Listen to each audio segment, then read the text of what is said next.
Witam o poranku. Czy panika na Deutsche Banku będzie kontynuowana? To jest temat przewodni tego wpisu. Na samym początku zachęcam do subskrybowania, dodawania komentarzy i dawania lajków, jeżeli uważacie, że te materiały niosą dla Was jakąś wartość. A tych wszystkich, którzy chcą śledzić mój portfel w edycji marcowej, która startuje już za kilka dni, zachęcam do wysłania specjalnej wiadomości. Adres e-mail poniżej, a będziecie otrzymywać wiadomość z informacjami, jak modyfikuję mój portfel w zależności od zmieniającej się sytuacji rynkowej następnego dnia na indeksach giełdowych, na Forexie, na surowcach, na obligacjach, a nawet na Bitcoinie. I także zapraszam jutro we wtorek o godzinie 18 na nasze następne spotkanie Q&A, czyli pytania i odpowiedzi. Zaczynamy. Czy panika na Deutsche Banku będzie kontynuowana?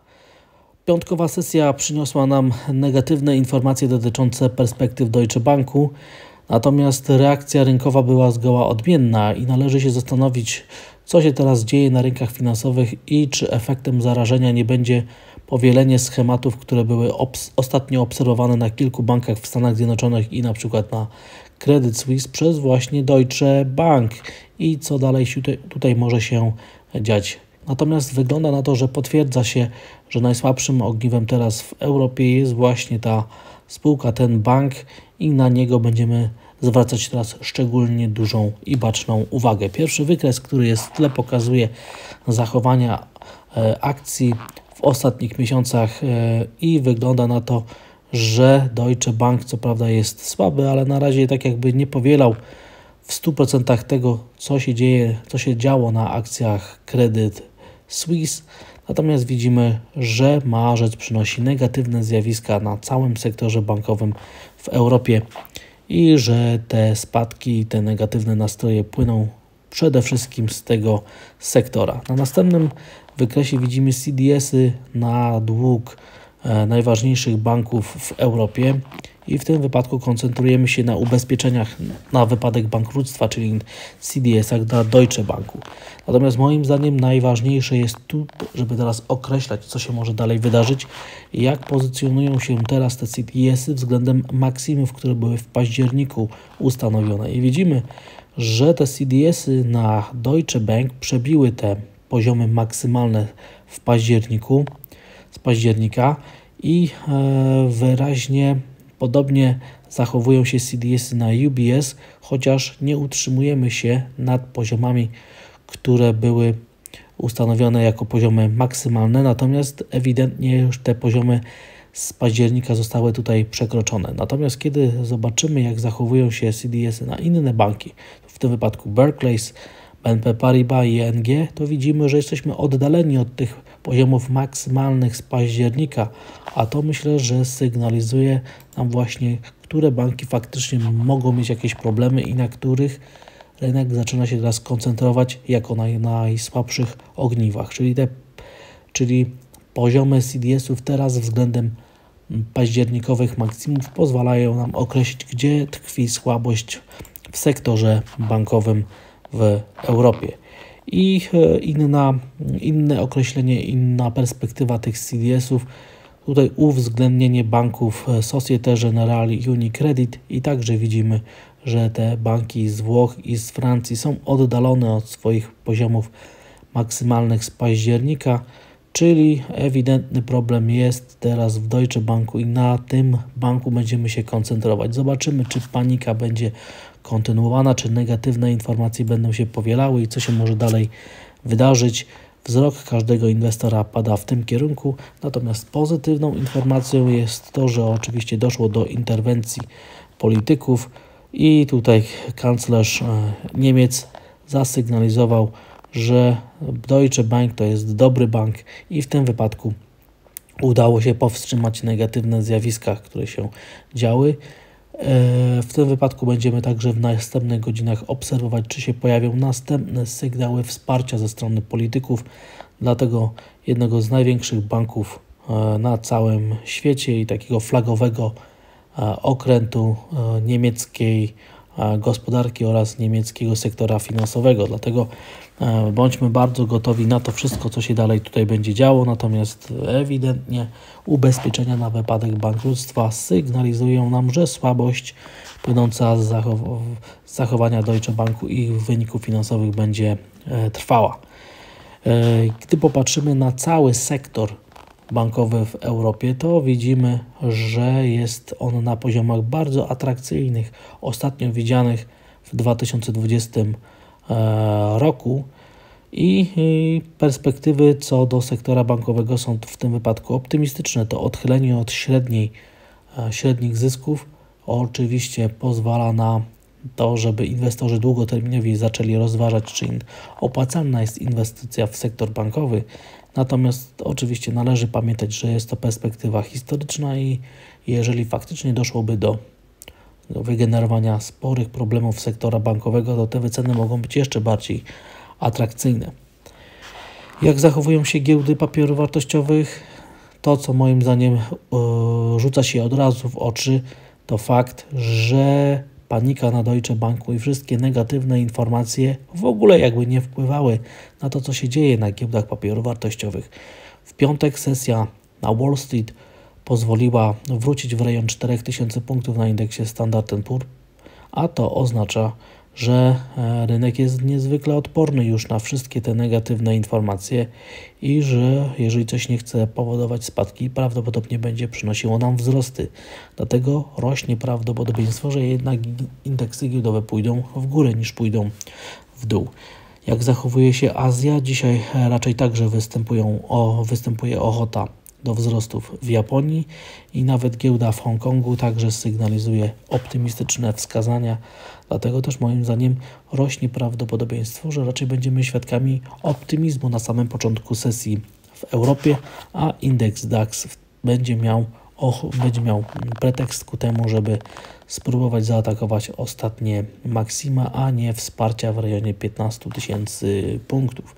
Dlatego też moim zdaniem optymizm powinien być widoczny w Europie, a to, że negatywne informacje, wszystkie plotki dotyczące Deutsche Banku i zachowania instrumentów zabezpieczających na wypadek bankructwa sygnalizują jedno, a optymizm drugie, pokazuje niezwykłą siłę i odporność rynku teraz. Jeszcze raz przypomnę, stara rynkowa zasada brzmi: jeżeli coś nie chce spadać, będzie rosnąć i moim zdaniem na tej zasadzie bazując zwiększa się prawdopodobieństwo, że kolejne dni, końcówka pierwszego kwartału na giełdach papierów wartościowych przyniesie nam raczej wzrosty niż spadki. No i teraz zobaczmy, jak kształtują się wyceny innych instrumentów, przede wszystkim oceniających perspektywę co do stóp procentowych. I jak widzimy dla Stanów Zjednoczonych, początek nowego tygodnia, kilka dni i weekend po Fedzie przynosi nam jeszcze dalsze oddalenie perspektyw następnych podwyżek stóp procentowych i przybliżenie perspektyw na obniżki stóp procentowych. Jeszcze pod koniec poprzedniego tygodnia było 50% prawdopodobieństwa, że w maju, 3 maja będzie następna podwyżka stóp procentowych w Stanach o 25 punktów bazowych, a dzisiaj jest już tylko 28% prawdopodobieństwa, że tak będzie. Natomiast zwiększa się szansa, że już w lipcu dojdzie do pierwszej obniżki stóp procentowych w Stanach Zjednoczonych i odwrócenia tendencji polityki monetarnej na tą politykę łagodną, na łagodzenie polityki monetarnej. I zwiększa się także szansa, że na koniec tego roku będziemy już prawie o 100 punktów bazowych na stopach procentowych niżej niż ma to miejsce teraz. Dlatego też te wnioski optymistyczne są coraz bardziej widoczne. Obserwujemy także test potężnego wsparcia na amerykańskich obligacjach 10-letnich. Widzimy, że jest to wsparcie, jest to miejsce, gdzie przebiega średnia 200-sesyjna, pierwsze zniesienia Fibonacciego, więc wydarzenia, które będą miały miejsce wkrótce, zaważą o losach rynku przyszłej stopy procentowej oraz prawdopodobnie także będą nam sygnalizować, czy rynek wierzy w kontynuację procesów dezinflacyjnych w Stanach Zjednoczonych i także na całym świecie. Jeżeli wsparcia zostałyby przełamane, będzie to naprawdę oznaczało bardzo optymistyczny scenariusz, który jest teraz rozgrywany przez rynek i zachęcający do popytu na ryzyko na całym świecie. Do tego też bądźmy bardzo wyczuleni, co się wkrótce wydarzy na amerykańskich obligacjach. A sam dolar wczoraj, raczej w piątek, wyraźnie przestraszył się tych negatywnych informacji dotyczących Deutsche Banku i amerykański dolar umocnił się w stosunku do euro, testując w tym wypadku wsparcia 1,0750. Oznacza to, że jest to punkt odniesienia, a rynek pozycjonuje swoje nastawienie względem tego ważnego wsparcia w krótkim terminie. Początek sesji europejskiej nam powinien także pozwolić ocenić, czy jest większa szansa na umocnienie, czy też osłabienie amerykańskiego dolara. Ja osobiście także pozycjonuję się na amerykańskim dolarze względem tego poziomu 1,0750. Co jest ciekawe, jak widzimy, na przestrzeni następnych tygodni rośnie znaczenie poziomu 1,10, gdzie mamy gigantyczną ilość opcji call, które będą nam wygasać. Dlatego też moim zdaniem także rynek będzie przywiązywał do tych poziomów dużą wagę.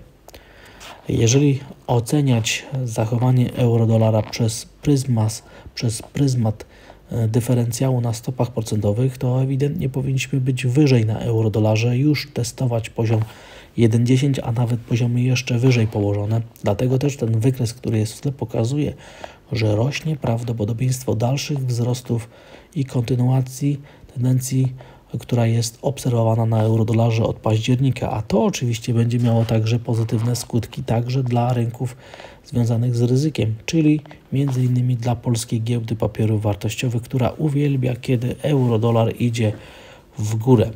Z pozycjonowania dużych graczy widzimy, że w poprzednim tygodniu hedge fundy powiększały netto długą pozycję na euro, dodawały tej netto długiej pozycji, a obserwujemy dodawanie netto krótkiej pozycji na amerykańskim dolarze, na giełdzie papierów wartościowych na Wall Street. Obserwujemy także dodawanie krótkich pozycji na ropie naftowej i zdecydowana większość instrumentów była w tym wypadku także zwiększana na krótkiej pozycji netto. To jest też moim zdaniem ważna i ciekawa informacja. Surowce, zachowanie amerykańskiego dolara i rentowności powinny dać nam tutaj dalsze wzrosty ceny złota, natomiast zachowanie tego amerykańskiego dolara zaburza tutaj percepcję. Jeżeli okaże się, że dzisiaj nie ma negatywnych zjawisk i amerykański dolar znowu się zaczyna osłabiać, to w takim wypadku złoto powinno wrócić do tendencji wzrostowej, a sygnały optymistyczne płyną z zachowania ceny miedzi, gdzie przekroczony opór jest potwierdzany i sytuacja techniczna zachęca do wzrostów. Utrzymywanie pod poziomem $70 na ropie naftowej także sprzyja tendencjom prospadkowym, warto być tego świadomym i obserwujemy także zanikanie zmienności i korektę boczną na Bitcoinie. Moim zdaniem jest to sygnał, że rynek ma ochotę jednak na dalsze wzrosty, zanik zmienności i konsolidacja w formie trójkąta. To jest także zachęta, by wierzyć, że jest większe prawdopodobieństwo kontynuacji tej tendencji wzrostowej, nawrotu do wzrostów niż spadków i myślę, że scenariusz bazowy jest tutaj zdecydowanie bardziej prawdopodobny, a wsparciem są te okolice $26 800, czyli luka wzrostowa, która była parę dni temu ustanowiona. Z danych makroekonomicznych dzisiaj nie ma jakichś ważniejszych publikacji poza publikacją wskaźnika IFO. Będziemy obserwować, czy to odbicie gospodarcze, które od października trwa, będzie kontynuowane, a polskie aktywa, jeżeli euro-dolar pójdzie w górę, to powinny zyskiwać znowu na wartości. Polskie obligacje mają tendencję ku temu, żeby utrzymywać się już pod poziomem 6%.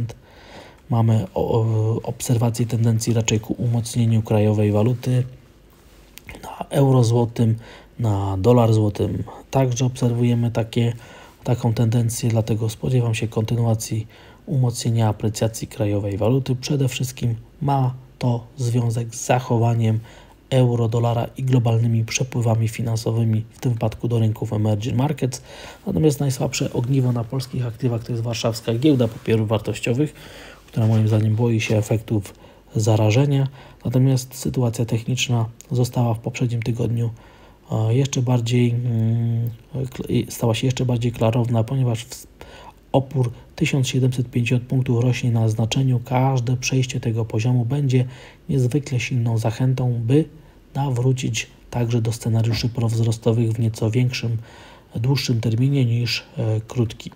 I na koniec ciekawostka pokazująca właśnie, jakie jest powiązanie amerykańskiego dolara z rynkami emerging markets, jeżeli chodzi o indeksy giełdowe, i w tym wypadku widzimy, jaka jest silna, ujemna korelacja Wniosek jest taki, że jeżeli zobaczymy osłabienie amerykańskiego dolara, to jest ogromne prawdopodobieństwo, że będziemy świadkami mocnych wzrostów indeksów giełdowych i takie powiązanie, jak widzimy, będzie determinowało to, co wkrótce się wydarzy na giełdzie papierów wartościowych. To nie żadna polska polityka, jakieś tam wydarzenia, które będą miały wkrótce miejsce w polityce monetarnej w Polsce, ani sytuacja gospodarcza zadecydują o hoście na giełdzie papierów wartościowych. O hoście na giełdzie papierów wartościowych zadecyduje to, jaki będzie kolejny ruch na amerykańskim dolarze i czy to będzie tendencja wzrostowa na eurodolarze. Jeżeli tendencja wzrostowa na eurodolarze będzie miała miejsce, to hossa na giełdzie papierów wartościowych jest pewna. I to jest wniosek, który płynie z analizy wykresu, który jest teraz w tle. Dziękuję za odsłuchanie tego materiału. Zachęcam do subskrybowania, dodawania komentarzy i dawania lajków, jeżeli uważacie, że te materiały niosą dla Was jakąś wartość. A tych wszystkich, którzy chcą śledzić mój portfel w edycji marcowej, która startuje już za kilka dni, zachęcam ich do wysłania specjalnej wiadomości, adres e-mail poniżej, a będziecie otrzymywać wiadomość z informacjami, jak modyfikuję mój portfel w zależności od zmieniającej się sytuacji rynkowej następnego dnia na indeksach giełdowych, na Forexie, na surowcach, na obligacjach, a nawet na Bitcoinie. Dziękuję, zapraszam, zachęcam i życzę dzisiaj wielkiej dodatniej stopy zwrotu. Pozdrawiam.